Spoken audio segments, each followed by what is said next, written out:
And next week there will be a webinar about water, which is also very interesting, I think, because I'm working at KWR Water Research Institute, but I'm also seconded, affiliated to the Institute of Sustainable Process Technology, ISPT. And from this site, I will host today's session. Also important to note that recording has started, so this meeting will be recorded, and it can be later viewed online as well.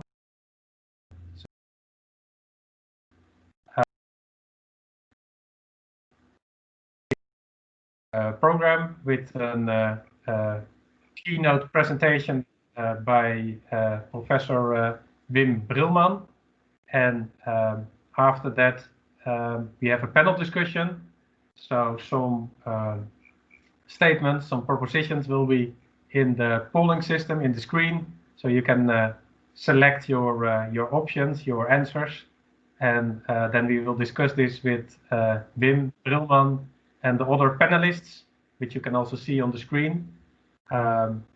This panel discussion will be also about half an hour. And then at 4 o'clock, there will be a networking session with PhD students or other researchers. And everybody is free to stay in this meeting to have this discussion afterwards as well.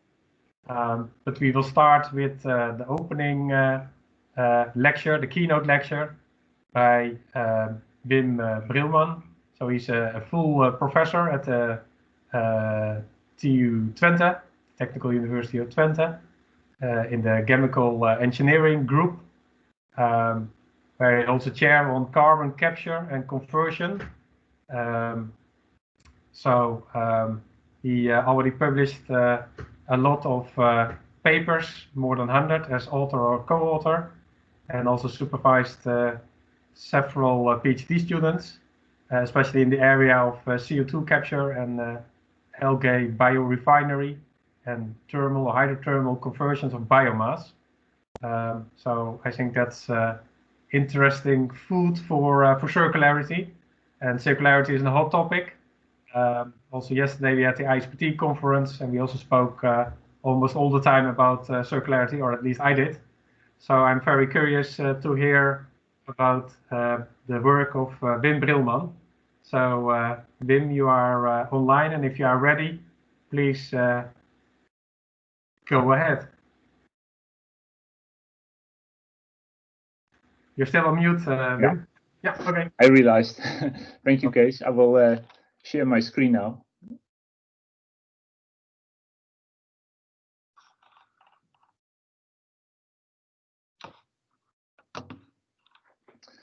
So welcome to this keynote lecture on circularity. Well, the topic is, of course, rather broad, and so is the audience. So I try to touch upon various topics a bit, also to facilitate the discussion. And when I started preparing this, I thought of circularity. Yeah, well, it's quite common, right? It's a matter of common sense. But then when you really start thinking about circularity, you realize it's more than common sense. It's so broad, it's almost impossible to grab into some presentation of only 15 minutes. So I picked out some observations, tried to touch upon a lot of aspects of circularity, pay a little bit more than average attention on carbon circularity, and then end up with some concluding remarks before we kick off the panel discussion. Well, circularity actually started, in my view, around the 70s, when people started to realize that the impact of human activities on the world was significant. We were not only depleting resources, which seemed to be infinite, but turned out to be finite, but we also saw the effects of our own activities in terms of pollution, locally, globally, biodiversity, the loss thereof became noticeable, and even global warming came up. So something had to be done there. And in the past decades, between the 70s and now, I think a tremendous change has started to become visible. Sorry to interrupt you, but could you present in the presentation mode? Oh, it is. Oh, sorry. Did I share the wrong screen? I'm not sure, but maybe it's good to have a bit bigger in presentation mode. Thanks, Arjen, in the chat.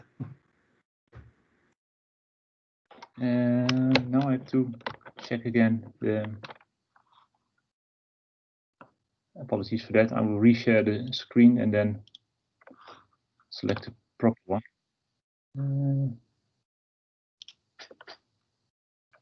No, it's the wrong screen. At least we saw a nice view with a nice sea, I guess. This is the right one.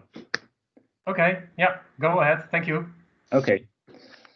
So, as I said, in the past decades, we are now shifting towards what some people call a system without waste. Maybe that's wishful thinking.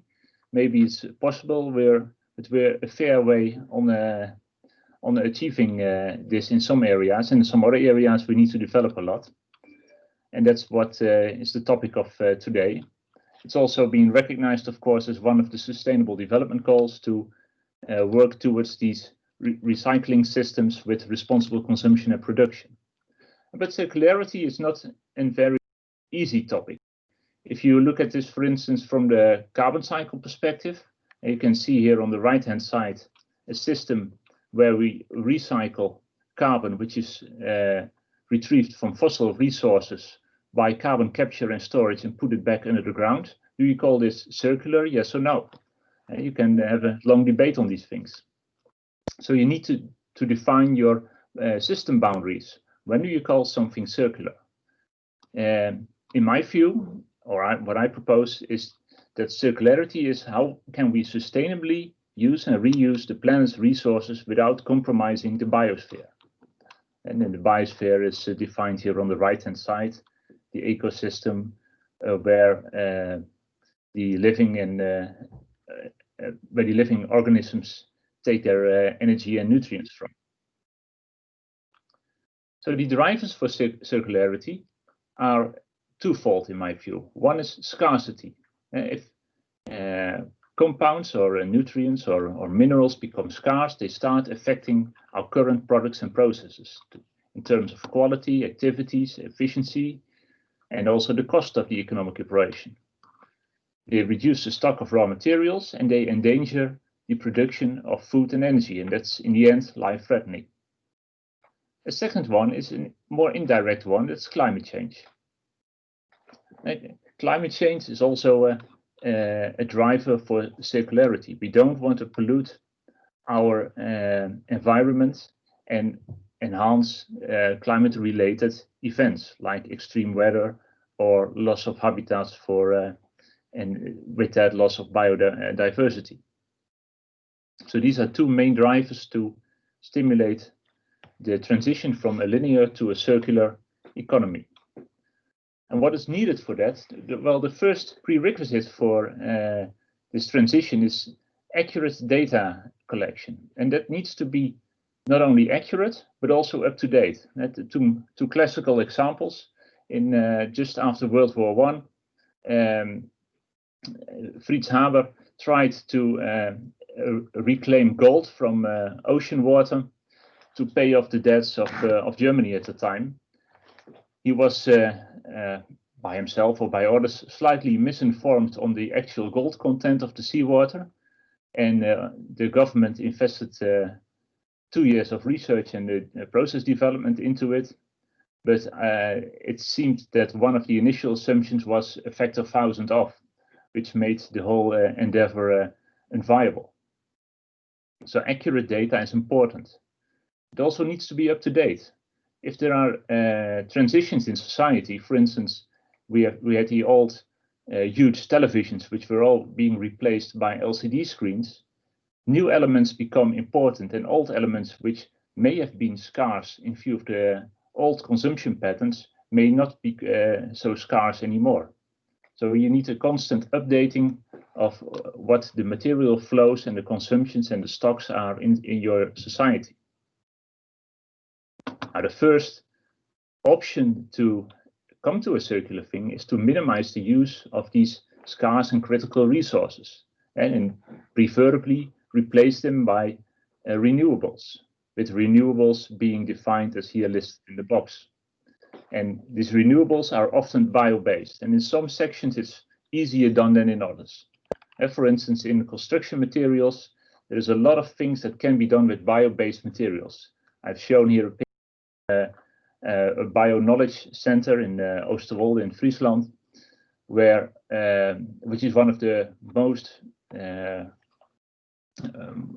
most bio-based buildings there is in Europe.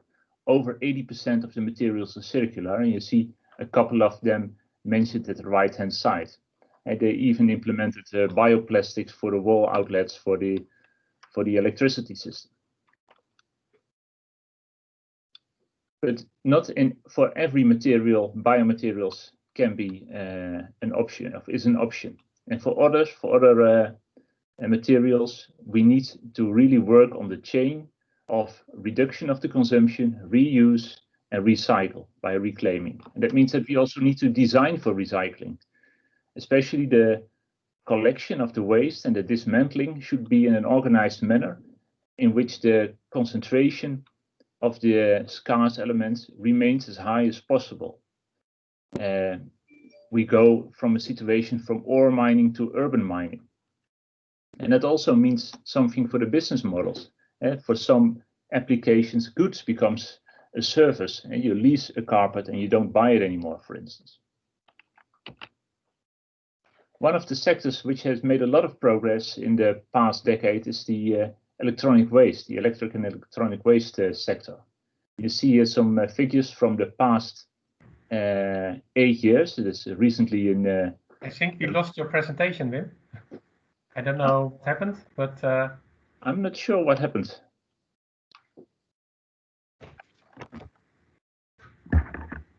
So maybe you can try to put it again in presentation mode. It is in presentation mode. Oh. Maybe you can stop it and try it again, because I lost vision and I think more people lost the presentation. Yes, indeed. Oh, that's a pity. If you just disconnect your screen and try to connect it again, Wim, that should probably work. What do you mean by disconnecting the screen? Stop sharing the screen. I already stopped sharing. Okay, and try to share it again. Yes, that was the plan.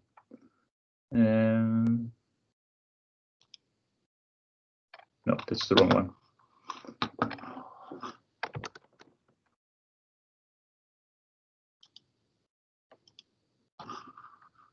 So we try to have online meetings in a circular way.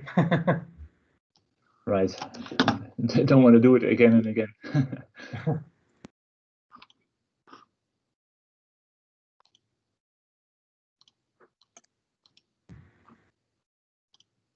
Yes. You see the screen again? Yeah, you see it again. Thanks. You've seen this one before, or is this new? This seems to be new. This seems to be new. Yeah. Yeah, accurate data. You mentioned already. This one you see? Yeah, this we saw. Yeah, yeah. Okay. So I was stating that for the non-bio-based materials, circularity is a must, and then we need to pay attention to the collection and dismantling of the products and collection of the waste, and also the recycling business models will become important. For some products, you will go to a lease construction instead of a buying construction. In any way, there is a trend from, say, raw material mining from the earth crust towards urban mining, and we need to take that into account. In this sector of electronic and electric waste, recently a nice overview appeared, which already showed that we're making huge progress there. In the past 8 years, 45% more of this waste is being recycled. But there are still a lot of challenges to be met. And in the recycling world, the consumer behavior is important. There should be sorting and categorizing of the waste streams. The data, as I mentioned, with the example of the LCD screens, becomes important. Which elements should we focus on? We should try to avoid, in the production scene, to create mixed waste, especially of, say, glass and metals or mixed metal waste, because in the reclaiming it's very difficult to separate out mixed metals, which are melted down to the molecular level. And we need to improve our reclaiming technologies. But overall, there has been a huge progress made, and well, now around 50% of the waste is already treated in a more or less recommended way. So that could probably be improved by another 50%, but then you're running into the limits of what is feasible and realizable. If you look at the separate elements, I think for most of the metal elements, there are a lot of stock flow diagrams, Sankey diagrams have been composed, and we have a reasonably clear view of what's happening at this point in time. But as I mentioned, you need to update it frequently because processes are changing, products are changing, and if there is a significant change in the usage profile, then all these diagrams change again. What's important here on the right-hand side is that you see that the energy required to reclaim materials is a very strong function of the concentration from the source or the ore or the urban waste from which it's recovered. And this is an important concept. So we need to design also in our recycling systems for more concentrated waste streams. Based on knowledge about these flow diagrams and the relationships between energy required and the cost associated, it's almost predictable now for a lot of materials to what fraction of the materials will be recycled based on the current market mechanisms. Of course, these models need to be calibrated continuously on the new and up-to-date data, but that can be reasonably used as a predictive tool and as a management tool to manage circularity. But even in a small area as Europe, you see that large differences exist between the various countries. So you also should make a decision on what geographical level you want to realize your recycling system and what to focus on.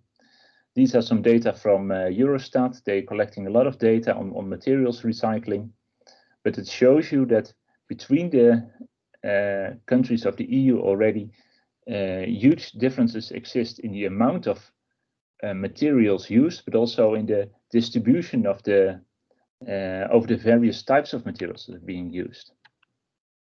So another plea for collecting data.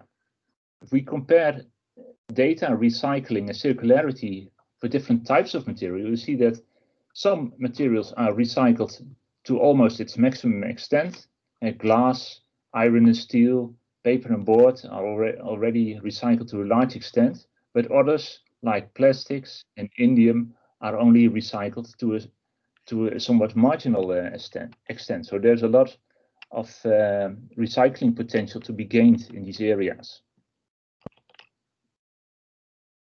For the plastics itself, now we see that in Europe we don't produce much more plastics in the past decade. The production is more or less constant, but worldwide the production of plastics is still growing. In 2018, we produced worldwide around 360 megaton of plastics, which corresponds with 0.3 gigaton of carbon. And it's probably good to relate that to the total amount of carbon emission to the atmosphere. It's around 3%. So it's important, but it's not a highly dominating factor. So for circularities of plastics, there is a lot of space to improve. And the challenges there are in the collection, in the separating and the sorting of the mixed plastic wastes. Also, we have, in my view, too many different types of plastics. And there is also a lot of improvements to be gained in the treatment of these plastic wastes. There are a lot of impurities like flame retardants, bromine, chlorine, which are difficult to remove and which do hamper the current recycling options. But also on the consumer sides, if plastic is collected separately and it contains too many non-plastic or wrong plastic material, it cannot be accepted for processing because the technologies are not good enough to handle these things. And that means that instead of having a gain of a high quality resource, you have collected and in the end you have to burn it anyway. So also on the collection side and the societal side, work needs to be done to improve this circularity issue. Well, of course, you could also decide to not to recycle it in the form of plastic or as a monomer, but to just combust it and use the energy content. But that's a matter of evaluation and a matter of the weighing the pros and the cons of the various waste streams and the technologies available. And then on the carbon recycling, for the carbon recycling, still 80% of all the carbon emissions is energy related, and this energy consumption is worldwide still increasing. And that's used for food, feed, materials, transportation, and domestic use, and more or less in equal proportionals. And that means that we don't actually need all the carbon that is being emitted to the atmosphere for our materials and for food and feed production. We have a kind of excess of carbon.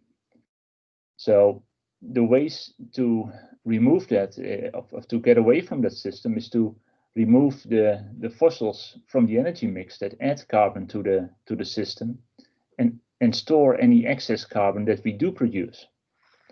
And we will still need this 20% of carbon, which is not energy related, but related to materials and chemicals. But for that we have other options. Two slides quickly on the world energy consumption. You see all the arrows on the right hand side going up, so all the emissions are increasing actually in all the sectors. But if you look on the European level, the things are looking much more beneficial. Here you see already that most of the sectors have a reduced CO2 footprint, so we're heading in the right direction here. But worldwide, there is some work to do. Now we're coming slowly in the area of where my research is also active. You see that in the Netherlands we emit around 10 tons of CO2 per capita per year, and if you add these contributions up for the different sectors, we have an emission of 170 megatons per year in the Netherlands. And if we would be able to reduce these emissions by some 95% by circulating materials, or by replacing them, and for which some options are indicated, then we still are left with an excess or an emission rate or a need for a negative emission of around 10 megatons per year. Well, so we need to get away from the fossil reserves to the bioreserves, and probably to CO2 from the air, to replace our carbon needed for other aspects than energy. And for net emission of carbon, yeah, we need negative emissions, and there we can't get away by going to to renewables in the foreseeable future. Are you nearing the end of your presentation? Yeah, I will. It's 4 slides, I think. Yeah. Okay. I will speed up a bit. Thanks. For the negative emissions, we're spending a lot of time on screening the various options, and essentially and mostly on the direct air capture, because direct air capture can be a very intense way of harvesting carbon in a renewable way from the atmosphere. And you see some key figures here in terms of energy consumption, capture cost, and the intensity of harvesting carbon. This carbon can be used for storing energy, can be used for producing chemicals based on carbon, and can be used to replace nowadays generated fossil CO2, for instance, in greenhouses. Carbon capture from the air seems strange, but if you, in terms of the low concentrations, but if you compare it with the concentration, for instance, of an element as copper in the ores, that you see that it is not more diluted than copper sources, and the energy required is significantly less than an element like copper. So in that sense, it's not a strange technology to work on. These are some of the other applications where direct air capture may provide a direct solution. And in the greenhouses, we generate now CO2 from fossil natural gas. Around 10% of our natural gas goes in that direction, and it accounts for roughly 3% of the total emissions. Direct air capture driven by renewable energy could replace that completely. Another issue for the Dutch situation could be the replacement of natural gas with synthetic natural gas to facilitate the transition towards carbon-free renewables for applications where you normally would use natural gas nowadays. For instance, in old houses and in parts of cities where the heat pumps, etc., are not easily installed. Can it become a reality, direct air capture? Well, there are a couple of companies working on large-scale applications. This year, a 1 megaton per annum DAC facility was announced for enhanced oil recovery in the US. It will be built. And carbon, as said, could be used for harvesting both renewable energy and circular carbon. Another thing here on the right-hand side, which is more towards circularity in general, is that I think we should also focus more on integrating bioprocesses and biomass materials with the circularity and the reclaiming of scarce materials, especially for nutrients like phosphate, but also nitrogen, and also heavy metals can be accumulated, bioaccumulated in, for instance, microalgae or in certain plants, and then processed to create a more concentrated resource for the minerals industries. So, can direct air capture then solve the climate change issue? Well, a quick hand calculation showed that well, if the installation, as they are planning now to build in the USA for the 1 megaton per year can be extended, and we would build a facility approximately 10 times the Chinese wall, then we could emit all carbon dioxide emitted per year at this point in time. And probably we don't need to capture all that amount, because we can also achieve a lot by reducing energy consumption. But nevertheless, it's not impossible.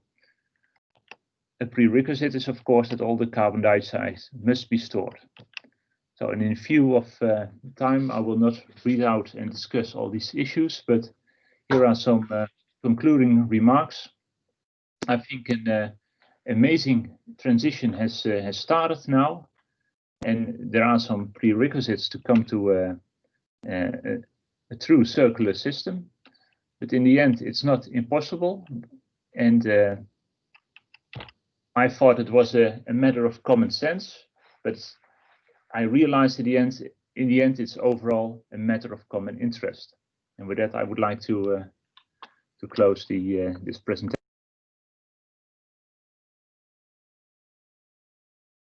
Kees, you're still on mute.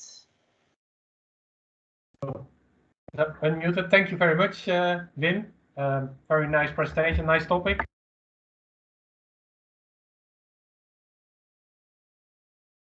You're again on mute, Kees. That's strange. I unmute each time, but thanks for the presentation. And we quickly go to one or two questions. So in the chat, there have been a few questions. Maybe later on you can answer also the other ones, or in the panel discussion, some of the questions will also be touched.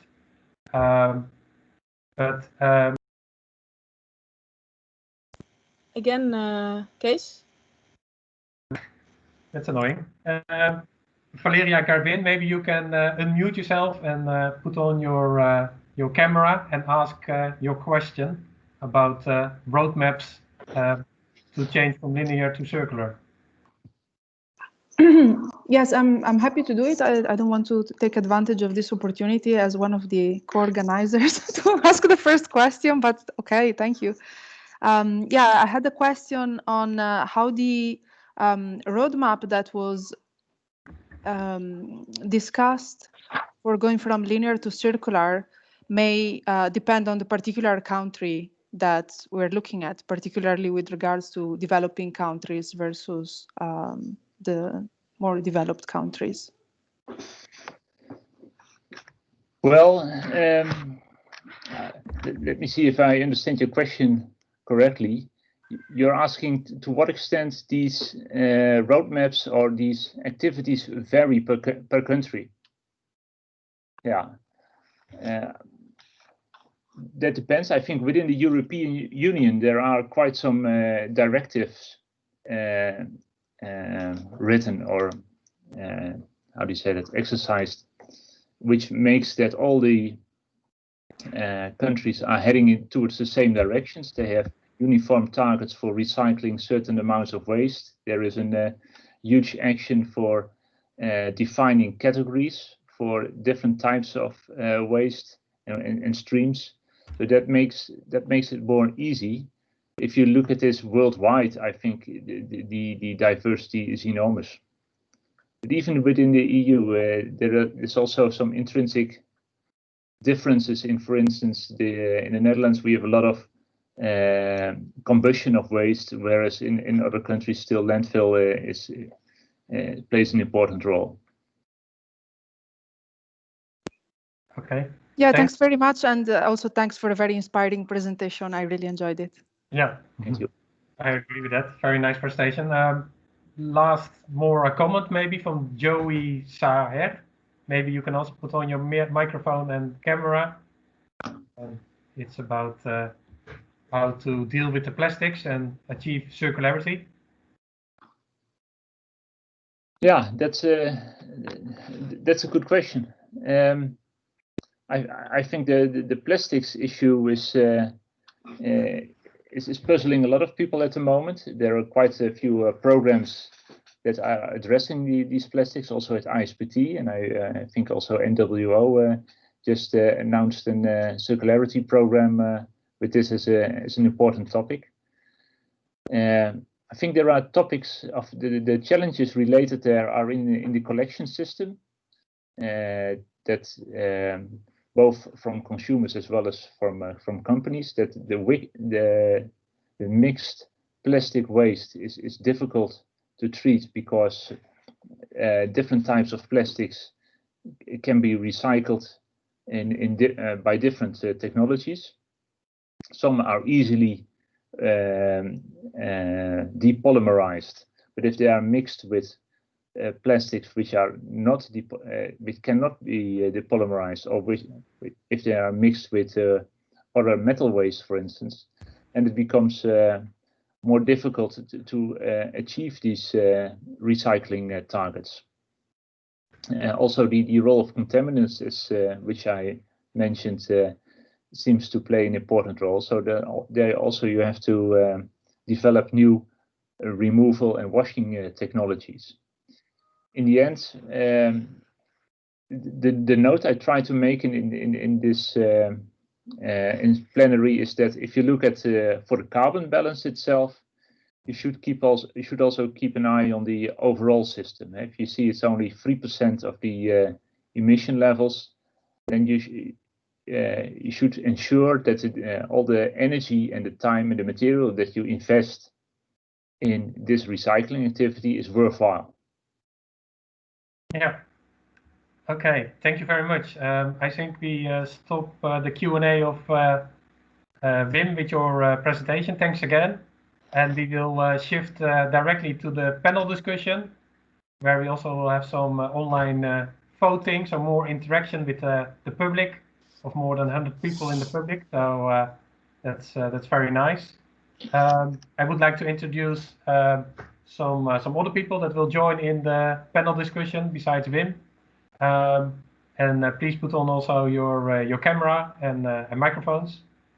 So we have Divya from the TU Delft, working as a computational scientist. We have Chris Slootweg of the University of Amsterdam, and also a co-founder of SUSFOS, so about the phosphorus reuse.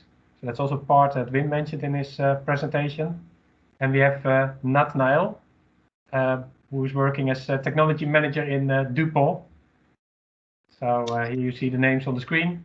So please, panelists, put on your camera and microphone, and then Eva will put on the first question with proposition about what is most important for circularity. And here is some explanation how you can join for this question. So you have to go to full, now I got the message, fullev.com, enter the code, and then you will see the question, and you can join this session about the propositions. Maybe in the meantime, here we have already the question and the results that people will answer on this question. So we have maybe one response, because they have 100% on designing products in a reusable way. Okay, yeah. So now more people are voting. So what is most important for circularity? So the possibilities to choose from is using bio-based or eco-friendly materials. That's A. Designing products in a reusable way. That's B. Or C. Recycling of materials, especially plastics. Or D. Carbon capture and utilization. Or E. Minimize use of scarce materials. Or F. Any other response. And then please add your comments in the chat what you would like to mention as other important or most important aspect for circularity. I think because of the view of the time, we will already start with the panelists. So also this question is for you. Maybe Dunya, what would be your answer to this question? Well, I actually agree with the audience here. Designing products, so I myself, to give some context, work in CO2 utilization, so converting carbon dioxide to more useful things using sustainable energy. But I also believe that not emitting carbon is more important than emitting it and then utilizing it, in the sense like more effort should definitely be put in that direction. So I actually agree that removing waste out of the design process or the just the emissions is way more important. Okay, and Chris Slootweg, and please put on your camera and microphone. Yeah, I think they're on. I mean, not emitting CO2 is I think quite difficult as a society as a whole. So actually, I chose F, but this is due to the fact that I really like answer B, but in full synergy with C. So the design of all products should be in sync with the subsequent recovery and recycling. Okay, thank you. And here we have the answers again. I see also in the chat some people that choose for F and gave some other important why is it important to go for circularity.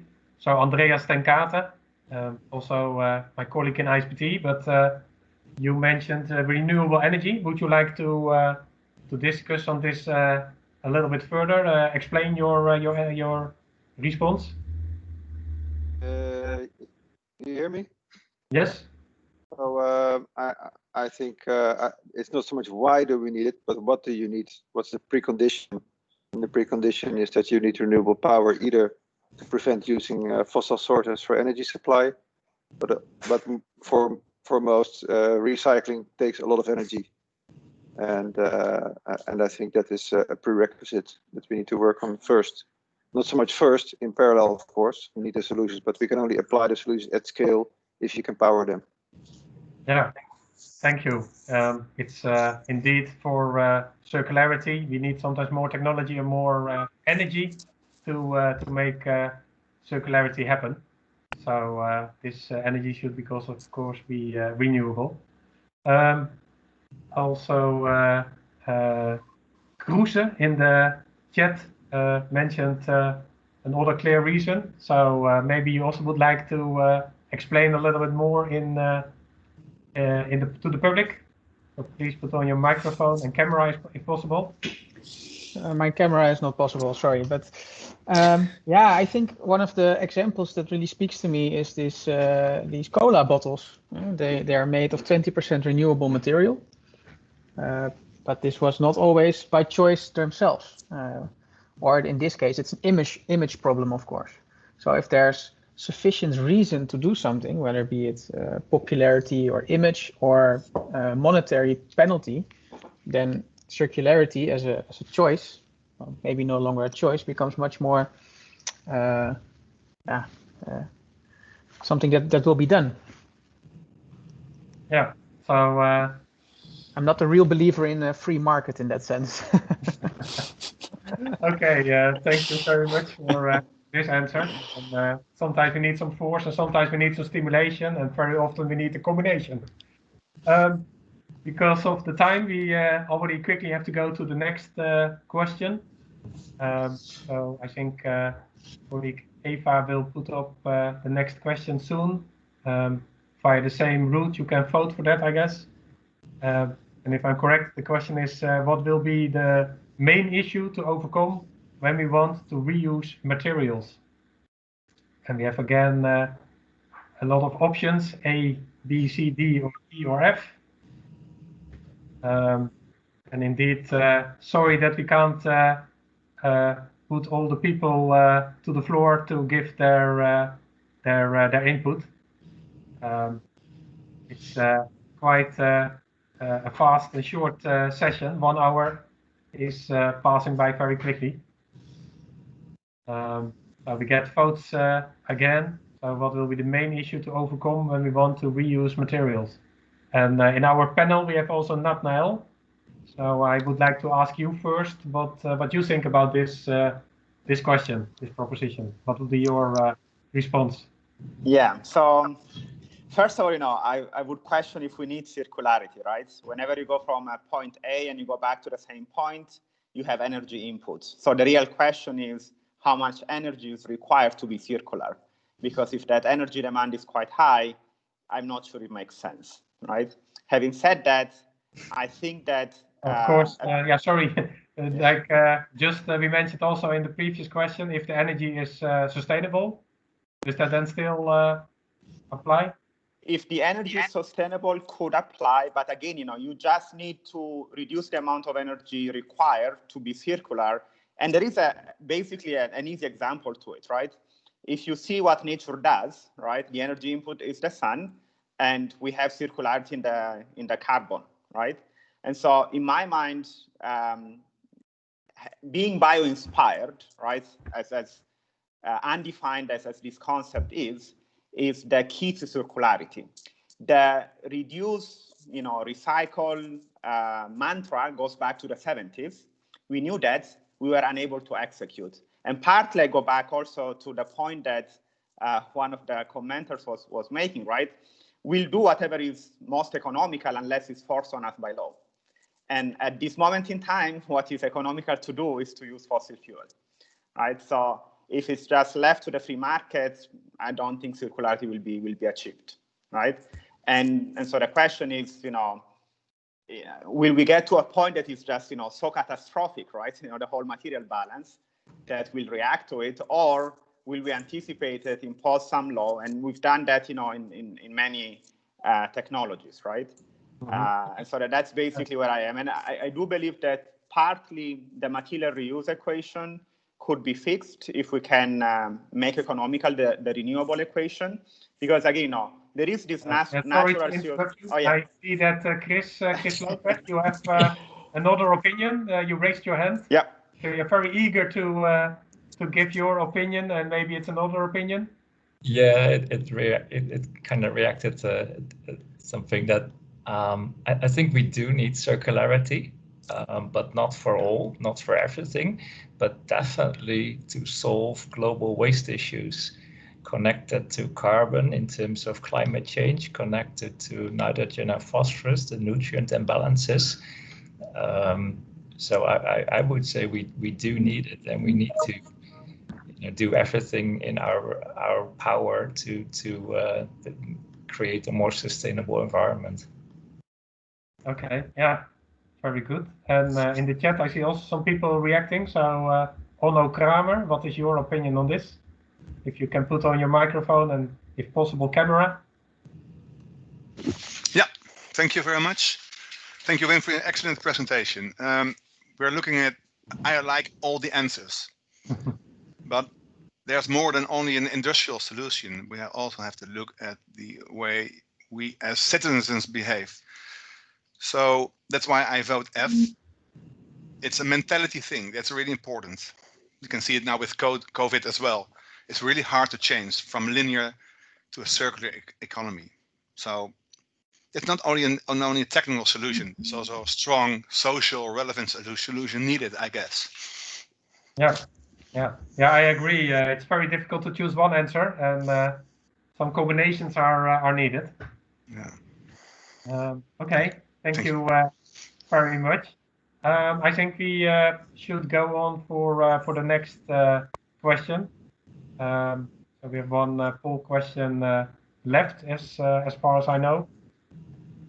How does a future circular economy look like? And that's, of course, a very big question. And that's also the million-dollar question, maybe, because how do we make circularity happen, and how does that look like? Again, quite some different answers to give. And again, it might be difficult to choose, but please do so. And also feel free to choose for option F, other, and then use the chat to explain. So I see already Arjen van Nieuwenhuizen, that you also wrote something about the circularity and then the acceptability. So maybe you can put on your microphone and camera and explain a little bit. Yeah, it's more in line with what we discussed previously, that circularity, only for circularity, you should never do. It should always have integrated sustainability as the ultimate goal. And as long as you are not able to determine that upfront and monitor it at the end, then it will be very difficult to create a circular solution or a circular future. So also in regard to the future of circular economy, I think listening also to the lecture, you should first have a lot of data to collect and then show how it could be. And from there, look for the right transition pathways to come to that future. Yeah. I guess, Wim, you agree with that because Arjen learned from your lecture this message, this take-home message. Would you like to add on this? Wim is still present. I hope so. I guess so. Please unmute. I was muted. Sorry. Yeah. No, I agree with Arjan that data should indicate the right pathways. And like with the other questions, you need a combination of several answers. But yeah, it's difficult to say in one sentence how a future circular economy should look like. Yeah. I agree with that, but we are doing our best. So option B is most popular. Is someone from the panel disagreeing with this option B? So all stages in the product lifecycle are considered in R&D projects, and I think our audience is especially from R&D, so maybe that's why it's so popular. So is there someone that disagrees or thinks that another option is much more important? A small comment from my side is that I fully agree, but I hope it's not only the R&D projects that consider all stages. I think R&D projects must consider all stages of the product life cycle, but not only in R&D. It's also on the mentioned consumer behavior, etc., and the policies. And yeah, I see also Kroes again in the chat. So you want to give a reaction to Onno's earlier remarks? Can you give that opinion in the stage by putting on your microphone? Well, of course, it was mentioned for the previous question, but yeah, it's about this whole statiegeld bottle system we have in the Netherlands. That was highly opposed, or still is highly opposed by industry, but it works perfectly in terms of circularity. Bottles are produced, they get back, they get reused. And it's often a promise being made, okay, we will influence the behavior of the consumer so as to not produce more waste. But this does not work. We keep having waste. I only have to look out the window to see it. It's that easy. So I don't see that influencing the people is so much of an issue or much of a topic. I think it starts with setting rules. Okay, Chris, you want to react on this? Yeah, just to add on that, I think it all has to do with value. You know, if a consumer has something that has value, you know, a PET bottle with statiegeld on it, then he or she will treasure it and return it. But if it has no value, then he or she will consider it waste. So the best thing in a circular economy is to keep the value constantly high, so that we don't regard it as waste. Yeah. And yesterday I was in the ISPT conference, and we also spoke about plastics.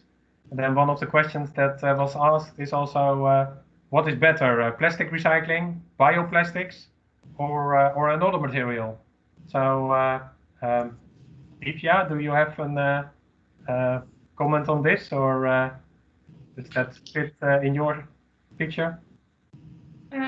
Well, specifically regarding plastics, like what I am aware of, like the whole bioplastics versus recyclable plastics debate is not so straightforward, because, for example, bioplastics, they don't degrade in any environment. They can often be mixed, as Wim also pointed out, like different streams of polymers can get mixed together and sort of pollute each other, which makes it hard to then recycle the recyclable parts.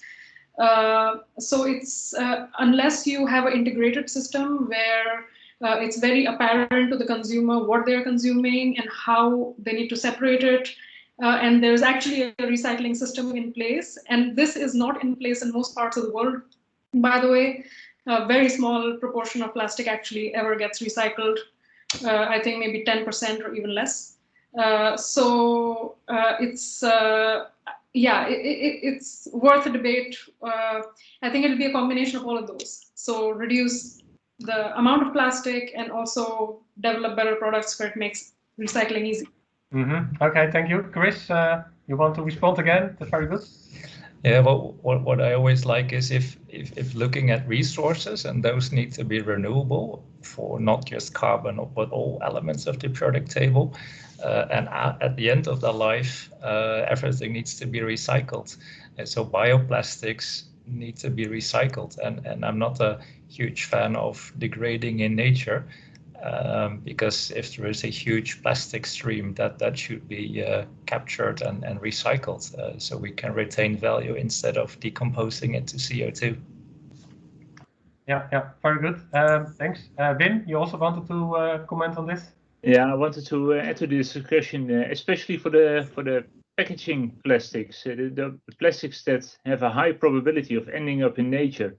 For those plastics, it would be good if they will be biodegradable, because of the accumulation of the microplastics. Yeah, good addition. And then also in the panel, Nathanael, you have also the floor. Yeah, a few comments. So first of all, bioplastic can biodegrade, not every time, right? It depends on which bioplastic you are considering. And second, biodegradation is basically circular by definition, right? You go back to CO2, the CO2 grows back into your feed, and you use your feed to make your material, right? And so again, it really depends on how you define your box, right? And so in my mind, again, and by the way, I need to premise that these are all my opinion, not opinion of not representing DuPont. This is quite important. But again, so to me, if biodegradation is done correctly, and we have a lot of organic waste that we are already dealing with, right? And we have a material that can fit well in the way we deal with organic waste, that can work, and it can be circular. Okay, thank you. That's a nice addition, and good to be clear that it's personal opinion. Yes. We are reaching the end of today's session, but I also would like to give Joey Saher the floor, because you said that one of the options, option A, was too optimistic. But yes. It was just a comment. I just want to further, I think Nathanael mentioned bio-inspiration. So if that's what A was really talking about, yeah, I think nature does most of the things very, very efficiently. There are probably some things that are still inefficient. I think photosynthesis is probably still very inefficient as far as sunlight capture, but still, I almost was going to select A except for the word everything. That's all. A very good addition. Sometimes it's very sensitive, and even how to describe the circular economy. I know there are hundreds of definitions, and already some years ago I read a paper where they had analyzed more than 100 definitions, and they came up with a new definition. So that's only the definition of circular economy, and then how it looks like in practice, it's even more complicated. So we all have a lot to do, and a lot of collaboration and working together. And the good thing is that you can do this in the networking session, which starts now. And before we do that, I also would like to say that next week and the week thereafter, there will be another session from the NPS symposium online. And next week on the 18th of November, it's about water. So I think that's also a very interesting and important topic. So please join that session as well. And I also would like to thank the keynote speaker, Wim. Thanks for your presentation. Very interesting. And also thanks very much for the panelists, so for your opinions and input. And behind the scenes, some people of the TU Delft and ISPT, thanks for the help. And the audience, thank you for your attention. And then it's now time for the networking session. And there will be also some pictures, as if it's correct. So stay here if you want to join this networking session. But thank you for your attention, and see you very soon. Thank you. Thanks.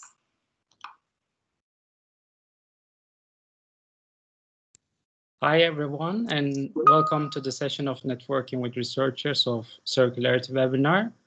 So I'm Hakan, and I will be moderating this session. Our speaker for this session is Nazila Yagini from Eindhoven University of Technology. So, hi, Nazila. Are you there? Yes, hi. So, I would appreciate if you could introduce yourself briefly to the audience before your pitch. Thanks. Yeah. My name is Nazila. I'm doing a postdoc at the Technical University of Eindhoven at the moment. And my current project is focused on recycling plastics. Yeah, this is the only project that I did actually about recycling. I did a few projects before about like producing plastics and how to actually modify their properties. But now I try to apply what I've learned from my previous projects to the world of recycling. Thank you. Yeah. So, do you have your pitch for? Yes, but I don't have slides. Okay. Actually, after having these interesting discussions about the circular word, it's a little bit yeah, for me it's weird to talk about my project because it's very focused. But anyways, I will just talk about that because what I'm doing now, I'm trying to kind of understand what happens in mechanical recycling of post-consumer plastics. For those of you that are not familiar with the mechanical recycling, in mechanical recycling, instead of breaking the polymers into monomeric units and reuse them, you just melt the plastic and reshape it to new products. And of course, there are many players that make this process difficult. For example, the contaminants that could be polymeric or non-polymeric. And also the settings that you apply when you melt these plastics and reshape them can hugely affect the properties of your final product. The plastic that I'm focused on now is the blend of LDPE, low density polyethylene. And the blend means that it has other contaminants plus a huge amount of linear low density polyethylene, which is LLDPE. And I use a combination of modeling and experiments to study how these polymers change during the recycling process. For the modeling part, I apply a combination of kinetic-based population balance modeling together with the method of moments to see how structural properties such as molecular weight distribution or the degree of branching changes during the recycling. As these modeling step is really based on the equation, based on the reactions that happens in the extruder. We can see, for example, what temperature can do in terms of initiating unfavorable reactions which degrade the polymer at the end.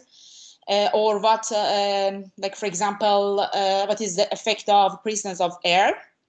Because the oxygen in the air can work as a thermal initiator in the extruder and start unfavorable reactions such as cross-linking, which makes gels out of your material, and then your material is useless at the end of extrusion. And what we have found is that temperature has a huge effect. If you increase the melting temperature in the extruder by 10 degrees, you already start to make 15% more gel. And also the availability of air, if you can control it, you can really prevent these unfavorable reactions.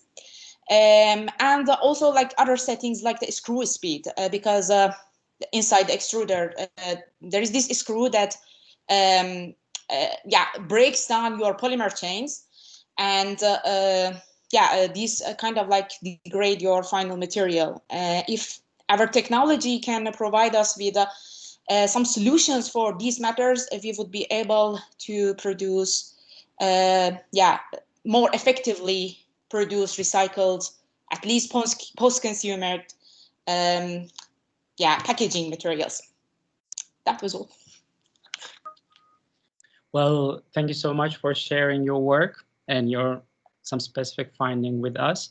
So is there anyone else in the audience doing similar research or would be interested on this topic?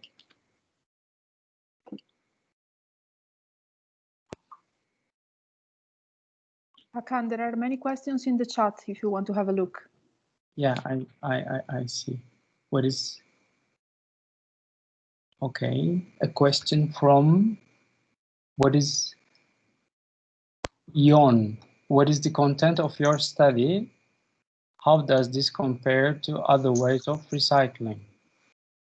Or Yvonne, you can unmute yourself and then elaborate a little bit your question, if it's possible. Yeah, I was, the questions were at the moment that she only introduced herself, but not the study she is doing.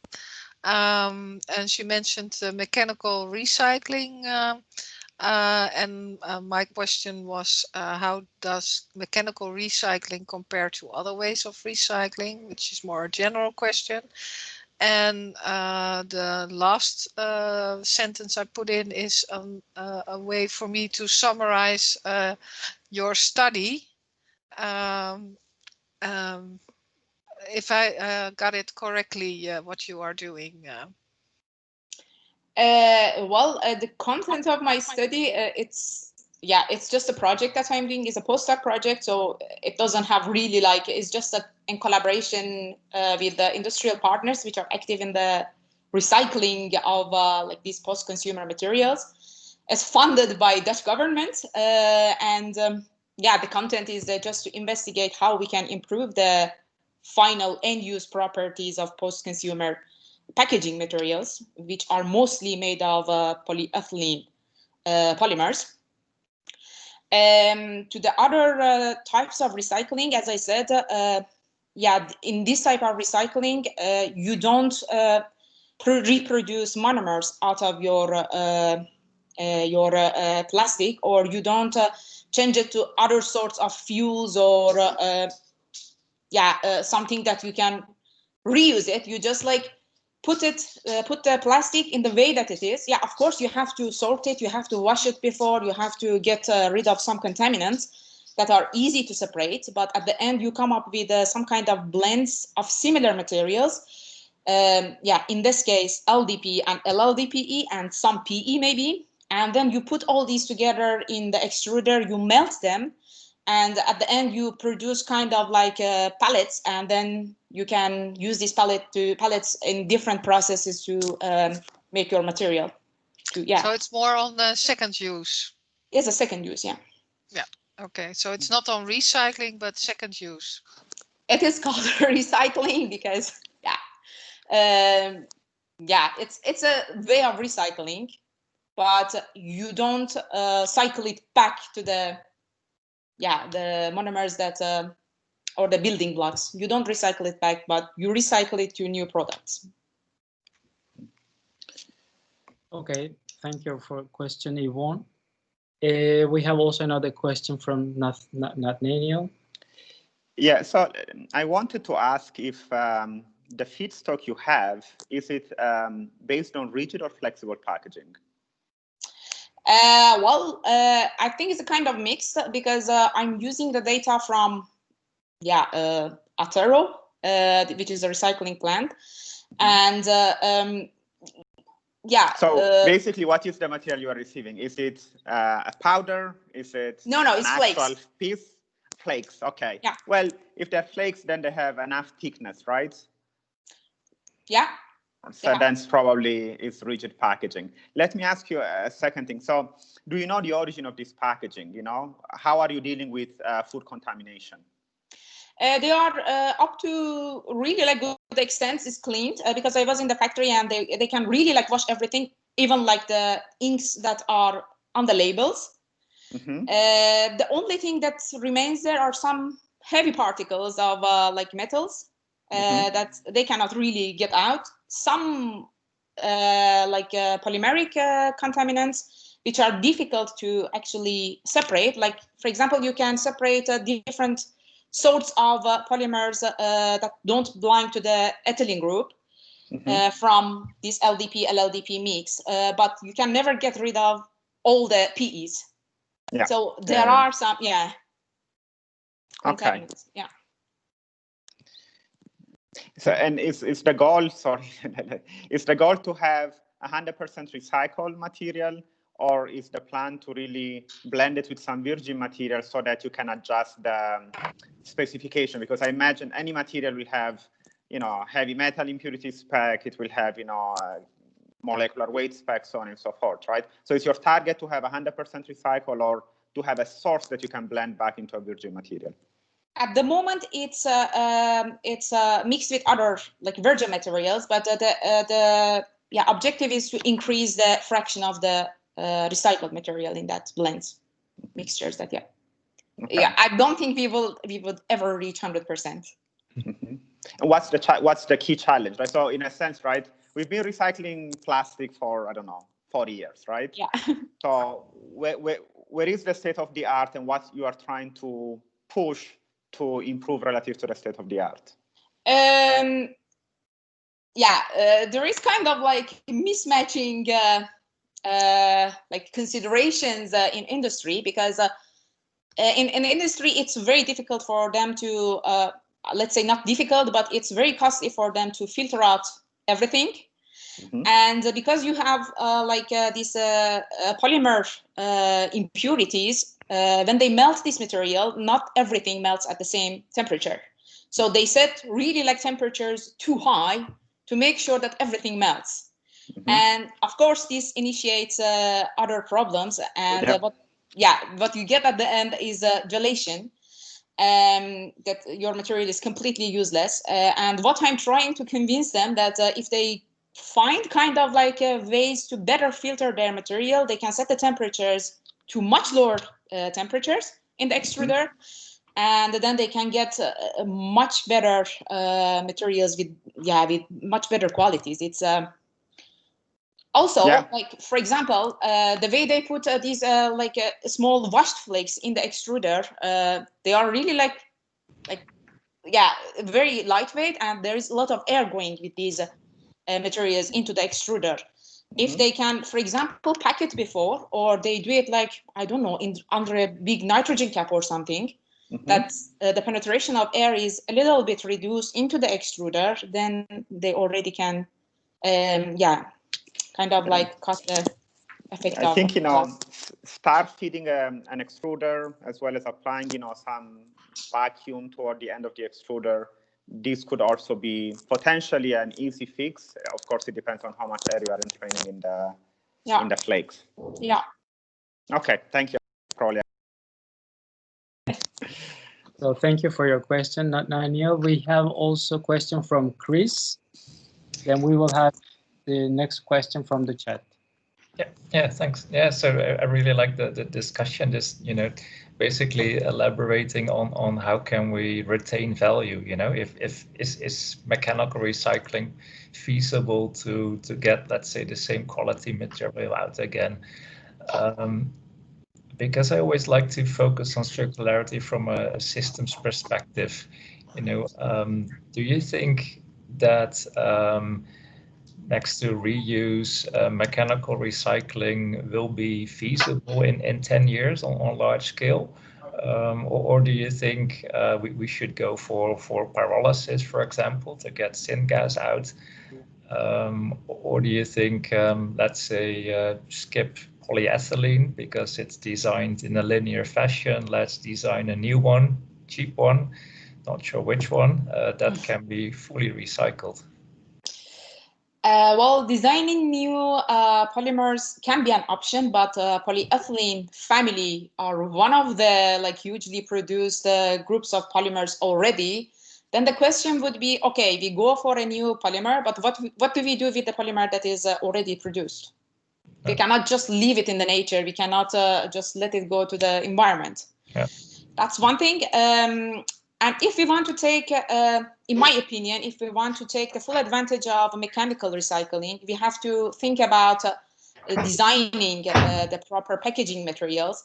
Another problem with this mechanical recycling of packaging materials is that this packaging is usually multi-layered, and you have different type of materials going to one layer, and also like this also like kind of like glue that they put in between of the layers.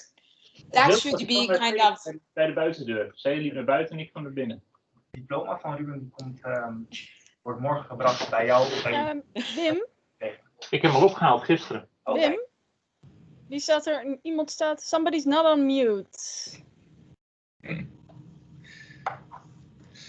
Okay, let me see who that is. I think also Natnael said. I mean, that's basically my conclusion. Let's say that if we make plastic circular, I mean, is the current state of good enough? And in other words, if we fully make plastic use circular, we're not gonna save the climate. Because the CO2 problem is somewhere else. That's, we have to get rid of fossil, basically any element, fossil carbon. I mean, if we not burn fossil carbon, then we don't have a CO2 footprint, but there is a CO2 footprint from the cement industry, from the paper industry, and so on and so on. So I also think that there is a very good focus on plastic recycling. But in the Netherlands, for example, we're doing not too bad. There is not too much in percentages of plastic entering the environment. I mean, of course, a lot is incinerated. If CO2 capture is applied there, then on a global scale, in terms of climate, we can easily fix that. At least the contribution of plastics. And the global contribution is another huge problem by itself, I think, because every country is really like, they even don't. I'm from Iran myself. I know how things work there. If you look to India, is even worse. What we do here, of course, it matters up to some extent, and it must start from somewhere. But it's not that we can solve all the problems in in short time. No, but I mean that the difference between countries, I mean, give it a few years and we're all aligned. I mean, like 10 years ago, if I went to France, then there was one waste container and everybody was, buying free or getting free plastic bags. But in a few years' time, that's completely changed. So as long as the system is developed as such, I mean, all countries will follow, I'm pretty sure. I would still say that this culture is playing a huge role here. It's at some countries that I know, it's not. It wouldn't be as easy as what happened in France. The new generation will. Let's hope for that.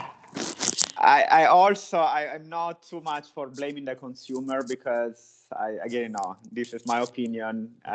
Many times the marketing operation of big brand owners, that's the easy way out, right? Just blame the consumer. The consumer needs to be more responsible, so on and so forth, right? Think about this, right? So I think the extended producer responsibility, something, right? So it forced brand owners to be responsible for the packaging they were making, right? All of a sudden, the law was changed, and the end consumer was responsible, but it did not have the means to even know how to distinguish materials, right? So, yes, again, I try to be a responsible consumer, right? But sometimes that is used to basically kick the can down the road by, many people who could actually do something. But again, personal opinion. But I fully agree. And in my sustainability lectures, I always use a photo that I took myself of a bottle of Coca-Cola, and on the polypropylene cap, it says, "Please recycle." I can't recycle, the chemical industry can do the recycling. I can return it to the shop. That's what I can do. So this whole circularity, also marketing, but in general, that's still in development. Yeah, I mean, please recycle is giving the wrong message. It's you say please return, and indeed, I'm also much in favor of technology development and that producers just roll out the technology that is needed. And like Steve Jobs of Apple says, you know, why do a consumer poll and ask what they want? I mean, if you ask what's in 4 years time, what technology do you need? I mean, the tech companies, they know it because they're producing it, you know, so they should be in the lead, of course, doing the right thing, but yeah. Yeah. So I would like to say thank you to Nazila, and also the very fruitful discussion between Nathaniel and Chris. And I would like to also remind to the audience that you can also reach Nazila for further discussion or networking. And I also would like to remind you that next week we will have the water webinar. So thank you. Thanks. Thank you. Next time. Yeah, thank you. Thank you. Bye. Bye-bye. Bye. Thank you. Bye-bye. Have a nice evening. Thank you all. Thank you. Good evening.